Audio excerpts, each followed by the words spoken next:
Hello students, welcome back to my channel. आज का जो हमारा टॉपिक रहेगा वो रहेगा आर्टिकल राइटिंग। आर्टिकल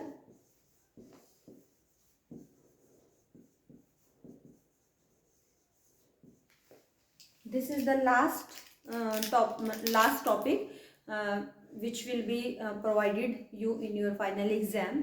ठीक है, as I have already taught you, notice writing हो गई है, हमारी इनविटेशन राइटिंग हो गई है, और लास्ट जो हमारी जो कल की ही क्लास थी रिसेंट, वो हम उसमें हमने क्या किया था, लेटर राइटिंग के लिए। ठीक है, जो 3 टॉपिक्स हैं हमारे वो कवर हो चुके हैं। 3 टॉपिक्स आपके 5 ईच हैं। ठीक है, सेम ही आपका जो आर्टिकल राइटिंग है वो भी आपका क्या रहेगा, 5 मार्क्स का रहेगा। और जो आपके पास जो राइटिंग पोर्शन है, उस राइटिंग पोर्शन में आपके पास ये 4 ही टॉपिक हैं। ठीक है, लेकिन जो आर्टिकल के जो ऑप्शन में हमारे पास क्या आता है, रिपोर्ट राइटिंग होता है। उसके लिए नेक्स्ट वीडियो में मैं आपको एक्सप्लेन करूंगी कि how to write a report. ठीक है, लेकिन जैसे जो नोटिस आता है, नोटिस के कंपैरिजन में आपको नोटिस ही मिलेगा, इनविटेशन के आपको ऑप्शन में आपको इनविटेशन ही मिलेगा, लेटर राइटिंग में लेटर राइटिंग है। लेकिन ये जो टॉपिक है इसकी चॉइस में आपको एक अलग टॉपिक मिलेगा। ठीक है, थोड़ा सा ये भी ध्यान रखना है, जिन बच्चों को जैसे आर्टिकल इजी लगता है या रिपोर्ट है, उसमें आपको चॉइस मतलब कर सकते हो आप, लेकिन और में तो आपके पास कोई ऑप्शन ही नहीं है, वो तो आपको करने ही पड़ेंगे। ठीक है, इस टॉपिक में आपके पास है कि जिसे जो कंफर्टेबल नहीं, जिनको फील होता है, they can choose the report writing, but both are the easy if you come across the how to write article और रिपोर्ट। राइट, ये इजी हो जाता है बिल्कुल, अगर आपको एक चीज़ पता हो कि आपने कैसे राइट करनी है।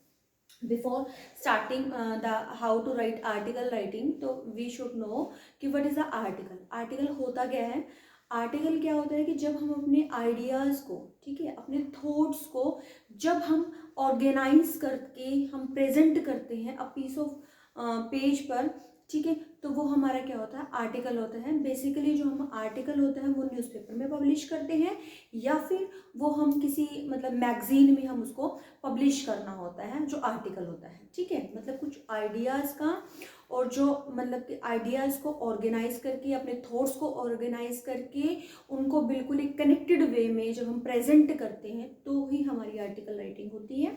और आर्टिकल राइटिंग जाने से पहले जो हमारा जो पैटर्न होता है कि आपकी जो मार्किंग स्कीम क्या होती है, मार्किंग स्कीम में क्या होगा आपका बच्चे, मार्किंग स्कीम आपकी क्या रहेगी, मार्किंग स्कीम आपकी क्या रहेगी, जो आपका 1 मार्क्स है, ठीक है, जो टाइटल मेन क्या होता है, 1 मार्क्स का आपका टाइटल रहेगा। ठीक है, आपको अगर आप सिर्फ टाइटल भी राइट करते हो, ठीक है, तो भी आपको क्या मिलेगा, 1 मार्क्स मिलेगा। ठीक है, फिर उसके बाद हमारा क्या होता है कि आप उसमें कंटेंट क्या दे रहे हो, कंटेंट प्लस आपने जैसे उसमें कंटेंट आपका क्या रहेगा, आपके उसमें एक्सप्रेशन क्या रहेंगे, कैसे उसकी आइडियाज़ रहेंगे आपके।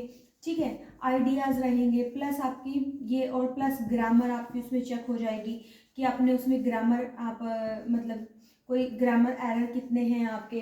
ठीक है, और आप उसमें कंक्लूजन आपका होना चाहिए। ठीक है, ये सारी चीज़ें मैटर करती हैं, और ये सारी चीज़ें आपकी क्या होंगी, इंक्लूडिंग 4 मार्क्स के अंडर आती हैं। ठीक है, क्योंकि जब भी आप, सिंपल सी चीज़ है, जब आप कोई आर्टिकल लिख रहे हो तो कंटेंट तो बेसिक सी बात है कि वो तो होना ही चाहिए ना। ठीक है, एक्सप्रेशन आइडियाज मतलब आप उसमें आइडियाज किस तरीके से प्रेजेंट कर रहे हो, ये भी बहुत इंपॉर्टेंट है। फिर जब हम कुछ लिख रहे हैं, इंग्लिश का पेपर आप you are going to give, तो ग्रामेटिकली तो एरर आपकी कम ही होने चाहिए, वो भी एग्जामिनर चेक करेगा डेफिनेटली। फिर जब कोई आप आर्टिकल राइट कर रहे हो तो उसमें कंक्लूजन भी मैटर करता है कि how do you conclude that topic, कि आप उसको कंक्लूड कैसे करते हो, ये भी मैटर करता है। तो ये सारी की सारी चीज़ें एग्जामिनर देख के then you will get 5 out of 5, तभी आपको 5 में से 5 मिलते हैं। ठीक है, ये चीज़ आपको पहले तो माइंड में, कोई भी क्वेश्चन अटेम्प्ट करते हैं, सबसे पहले तो आपको मार्किंग स्कीम का ही थोड़ा आइडिया होना चाहिए। क्योंकि ये ना हो कि आप मान लो करे ये जा रहे हो, आप ये नहीं देख रहे कि कोई चीज़ इसमें ज़्यादा इंपॉर्टेंट क्या चीज़ है, आप उस चीज़ को इग्नोर कर देते हो। तो ठीक है, तो सबसे पहले एक बार स्टार्ट करने से पहले आपके माइंड में क्राइटेरिया होना चाहिए कि आपने उसमें क्या क्या चीज़ें ध्यान रखनी है। ठीक है, फिर उसके बाद हमारी बात क्या आती है, जैसे हम पेपर में जब आर्टिकल राइटिंग करते हैं तो आपने क्या करना है, एक नया पेज से स्टार्टिंग करना है। ये नहीं है कि जैसे आपने हाफ उसमें से ऑलमोस्ट हो चुका है फिर आप आर्टिकल राइटिंग करनी है।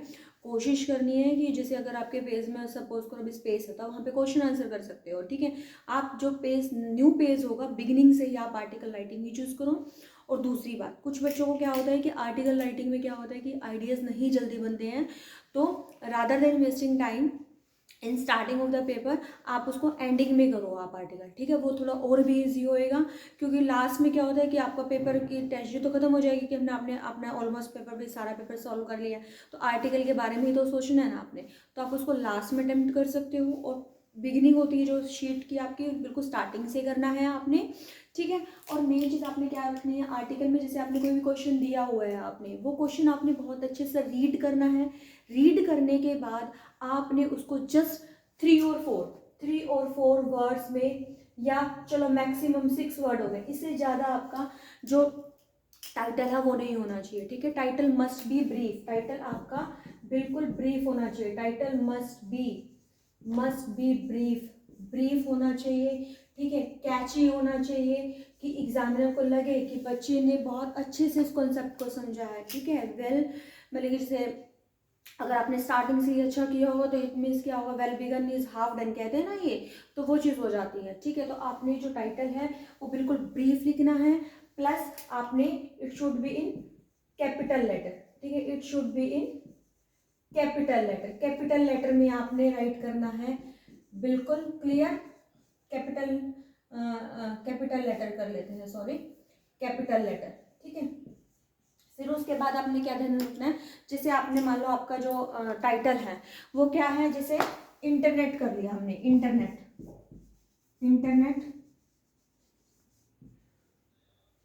इंटरनेट इज अ बून, ठीक है। मतलब कि जैसे आपका कोई भी है, मतलब इंटरनेट इज अ बून हो गया है कि हमारे लिए एक वरदान भी है इंटरनेट, ठीक है। या फिर इंटरनेट ऐसे करके आपने, या वो तो क्वेश्चन के ऊपर डिपेंड कर देगी उसमें एडवांटेज या डिसएडवांटेज का, तो आपने ऐसे इंटरनेट ऐसे करके उसमें आपने एडवांटेज या डिसएडवांटेज आपने मेंशन कर देना है, ठीक है। Let me bring my duster, ठीक है। तो इंटरनेट करके इंटरनेट एडवांटेज एंड डिसएडवांटेज, ये आपके कितने हो गए, 1 2 3 4 वर्ड तो हुए हैं डिसएडवांटेज, ठीक है। मतलब आपने जो भी क्वेश्चन दिया है, ठीक है, जैसे वाटर के ऊपर आ गया है तो वाटर इज अ लाइफ आप कर सकते हो, ठीक है। सेव वाटर, ठीक है, सेव लाइफ आप इस तरीके से कर सकते हैं, हमारी जो कैचिंग लाइन होती है, तो उस तरीके से आपने कोई भी कैचिंग लाइन, कोई भी वो, और बाई मिस्टेक यहाँ पे इंटरनेट स्मॉल लेटर्स में लिख दिया, कैपिटल लेटर में राइट करना है आपको, ये चीज़ ध्यान रखनी है, ठीक है। फिर उसके बाद आपने क्या करना है, बाय, ठीक है, आपने टाइटल लिख लिया, ठीक है। टाइटल अब जो आपको क्वेश्चन में दिया होगा कि this article is written by Anujia Arzoo, तो आपने जो भी बॉय का नेम है वो बॉय चूज कर लेगा, जो फीमेल गर्ल है वो गर्ल का नेम चूज कर लेंगे। तो रिटन बाय आप यहाँ पे लिखोगे, रिटन बाय आरजू या आयान कर लेते हैं, चलो हम, ठीक है, आयन। तो ये जो चीज़ होगी आप इसको सिर्फ इसी चीज़ का टाइटल का ही आपका क्या होगा, 1 मार्क्स होगा। बेशक से आपको कुछ भी नहीं आता है, आप यही लिख दो एटलीस्ट आपको लास्ट में कि चलो 1 मार्क्स तो आ ही जाएगा आपका, ठीक है। आपने टाइटल लिख के कैपिटल लेटर में लिखना है आपने, और उसके बाद रिटन बाय कि आर्टिकल किसने लिखा है। फिर उसके बाद हमने अपना टॉपिक शुरू करना है। फिर उसको टॉपिक को शुरू करने से पहले क्या होगा हमारा, शुरू करने से पहले आपको क्या ध्यान में रखना है कि इसमें जो सबसे पहले तो आप उसको क्या करोगे, माइंड में जब भी कोई आर्टिकल दिया है तो आर्टिकल में वो चीज़ क्या होती है वो ध्यान रखना है आपने, कि सबसे पहले आप उसको चीज़ को इंट्रोड्यूस करोगे, इंट्रोडक्शन होना चाहिए आपका, ठीक है। कोई भी चीज़ है, ठीक है, मान लो जैसे इंटरनेट ही है, इंटरनेट का मतलब कि हमारी लाइफ में क्या फ़ायदा हो रहा है, तो आपने पहले तो वही लिखना है कि इंटरनेट से हमें क्या क्या चीज़ें, मतलब कि क्या हम गेन कर रहे हैं, मतलब इंटरनेट का यूज़ क्या है, ठीक है। इंट्रोड्यूस करना आपने, मान लो आपके पास जैसे उसका आ गया है, गर्ल एजुकेशन का आ गया है, ठीक है, या फिर आपने कोई और करप्शन का ले लिया, कोई भी टॉपिक आता है, तो पहले तो आपने उसमें इंट्रोडक्शन में कि वो चीज़ होती क्या है, व्हाट का आंसर देना है आपने कि वो चीज़ क्या होती है। कोई भी चीज़ है, कोई भी टॉपिक दिया कि वो टॉपिक में होता क्या है, ठीक है। जैसे मान लो ग्लोबल वार्मिंग के ऊपर है, तो ग्लोबल वार्मिंग क्या होती है, तो पहले तो वही मेंशन करोगे, उसके जो कॉज इफेक्ट है वो नहीं मेंशन करोगे। कोई भी टॉपिक अगर आपको आता है पेपर में, कोई भी आता है, आपने वो चीज़ होती क्या है पहले तो आपने वो बताना है, ठीक है, जस्ट 2 और 3 लाइन्स में। फिर उसके बाद हमारा क्या होता है, BP1 मतलब क्या होता है, बॉडी पैराग्राफ 1 की आपने पैराग्राफ बनाना है, एक पैराग्राफ बनाना है, फिर BP2 मतलब आपको दूसरी बॉडी पैराग्राफ बनानी है। तो मतलब कि और फिर उसके बाद मान लो चलो आपके पास ज़्यादा आइडियाज़ नहीं है, डिपेंड करता है टॉपिक का, कई बार टॉपिक इतना मुश्किल होता है कि ज़्यादा पैराग्राफ नहीं बनते, लेकिन किसी ना किसी तरीके से आपने एटलीस्ट 2 पैराग्राफ तो बनाने ही बनाने हैं, एक्सेप्ट इंट्रोड्यूस करने के बाद आपको 2 पैराग्राफ तो बनाने ही है। फिर उसके बाद आपको कंक्लूजन जरूर करना है, कंक्लूड योर टॉपिक, जो भी टॉपिक आपको गिवन है आपने उसको कंक्लूजन जरूर करना है उसका, क्योंकि आपका मान लो आप किसी चीज़ के बारे में लिख रहे हो, आपने कंक्लूजन ही नहीं लिखा तो वो अधूरा रह जाएगा, इनकम्प्लीट हो जाएगा आपको, ठीक है। तो ये चीज़ें आपको माइंड में ये चीज़ें रखनी है जब आप आर्टिकल राइट कर रहे हो कि भाई मेरी ये 4 चीज़ें आपकी होनी ही चाहिए, आपकी ओनली देन आपको फुल मार्क्स मिलेंगे, ठीक है। कि कोई भी जब टॉपिक कर रहे हो वो टॉपिक होता क्या है, उस टॉपिक में क्या क्या चीज़ें होती हैं वो आप 2 पैराग्राफ में लिखोगे और फिर आप उसको कंक्लूड कर दोगे, ठीक है। मान लो जैसे पॉल्यूशन के मतलब कि जैसे मान लो चलो ग्लोबलाइजेशन का एग्जांपल ले लेते हैं, ठीक है, या फिर कोई और भी लेते हैं, ग्लोबल वार्मिंग का ले लेते हैं बेशक से। तो अच्छा एक चीज़ और मैं आपको बताना भूल गई कि आपके पास 2 ही टाइप के आते हैं, एक होता है कॉज या इफेक्ट वाला होगा, या फिर किसी चीज़ का एडवांटेज या फिर डिसएडवांटेज आपके पास टॉपिक मिलते हैं, इनके अलावा कोई और टॉपिक होते ही नहीं है, ठीक है। या तो कॉज इफेक्ट से रिलेटेड आएंगे या फिर आपके एडवांटेज या डिसएडवांटेज आएंगे। पहले अब आपने मान लो ग्लोबल वार्मिंग है, आपके पास ग्लोबल वार्मिंग का टॉपिक आ गया, तो ग्लोबल वार्मिंग होती क्या है वो बताना है, फिर ग्लोबल वार्मिंग क्यों होती है, क्या रीज़न क्या है, सिर्फ आप रीज़न बताओ तो नहीं बताओगे ना। आपने एक पैराग्राफ में बताया कि ग्लोबल वार्मिंग के भाई ये रीज़न होते हैं कि ठीक है, जैसे ज़्यादा फैक्ट्री बढ़ रही है या फिर क्या होता है जैसे पोल्यूशन बढ़ रहा है, तो ये जो हमारे होते हैं। फिर उसके बाद क्या है कि ग्लोबल वार्मिंग होने से मतलब कि हो गई है, रीज़न बता दिए, तो उसका सोल्यूशन भी तो होगा ना, कुछ तो सोल्यूशन भी आपने बताने हैं और फिर आप उसको कंक्लूड करना है आपने। तो इस तरीके से आपने कोई भी टॉपिक, आप ये नहीं है। अच्छा एक चीज़ और है, ठीक है, कि आपके पास जो टॉपिक होते हैं वो जनरल टॉपिक होते हैं, जैसे आपका अगर एजुकेशन से रिलेटेड आ गया है, वीडियो गेम से रिलेटेड आ गया, आजकल एक नॉर्मल सी चीज़ चल रही है, सभी में चल रही है कि जो more childrens are taking the more interest in watching TV या वॉचिंग इंटरनेट पे ज़्यादा बच्चे ध्यान दे रहे हैं, तो ये जनरल से टॉपिक ये आपके पास आते हैं।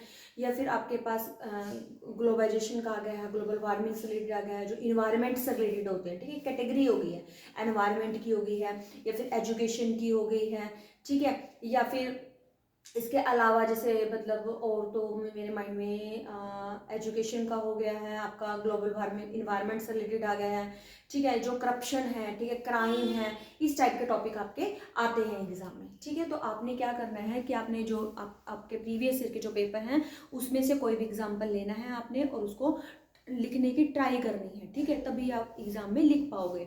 और एक चीज़ और है कि जैसे कुछ जो कॉमन से टॉपिक है जैसे मैंने अभी जो बताए हैं, आप उनका एक आइडिया ज़रूर रखोगे कि हाँ ये टॉपिक आता है तो मुझे ये चीज़ लिखनी है। अदरवाइज जो ये पैटर्न है कि पहले अपने टाइटल लिखना है, फिर रिटन बाय लिखना है, फिर भी मैंने इंट्रोडक्शन लिखना है, फिर BP1 करना है, फिर BP2 करना है, फिर कंक्लूजन करना है, ये फॉर्मेट तो आपको याद ही रखना पड़ेगा, ठीक है। प्लस आप क्या कर सकते हो, कुछ आइडियाज़ अपने अंदर ऐड ऑन कर सकते हो एग्ज़ाम में जाने से पहले, ओके। होपफुली आपको ये वीडियो यूज़फुल लगा होगा, अगर अच्छा लगा है तो लाइक करें, शेयर करें, कमेंट करें, क्योंकि ये मेरे लिए एक मोटिवेशन है कि आपको कैसा लग रहा है, ठीक है। ये बहुत इंपॉर्टेंट चीज़ होती है टीचर के लिए जानना भी, ठीक है। थैंक यू, आप मेरे चैनल को लाइक कर रहे हैं, सब्सक्राइब कर रहे हैं, शेयर कर रहे हैं, thank you so much. Meet you in next video, okay, bye bye.